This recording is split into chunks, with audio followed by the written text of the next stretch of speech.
Have you ever noticed that people who grew up without money think about life completely differently, even after the money is no longer a problem? Psychology says that's not a coincidence.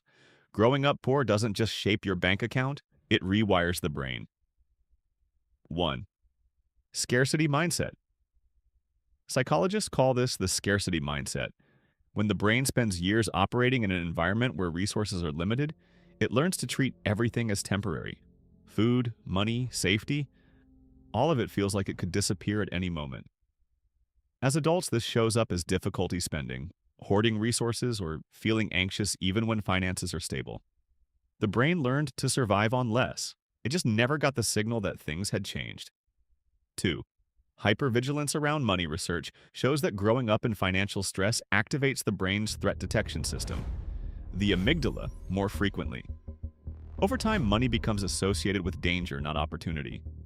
So even as adults with stable incomes, they scan for financial threats constantly. They check balances obsessively, avoid spending even on necessities, and feel guilt after every purchase. It's not irrationality. It's a nervous system that was trained to stay alert. 3. Distrust of stability. People who grew up poor often struggle to trust good periods. Psychology links this to intermittent reinforcement.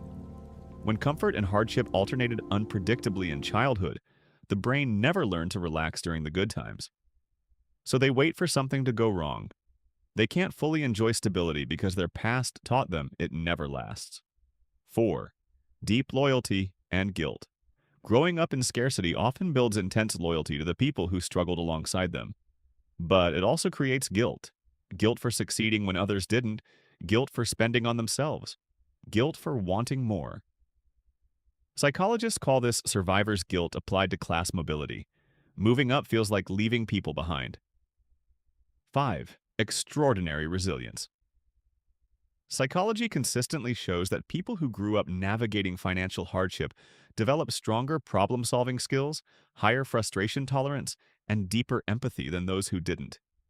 They learned to do more with less, and that capacity doesn't disappear when circumstances improve. It becomes one of their greatest strengths.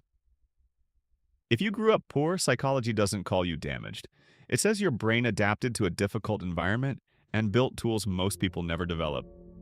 Those patterns kept you alive, and understanding them is the first step to deciding which ones you still need. If this explains something about the way you think, subscribe now.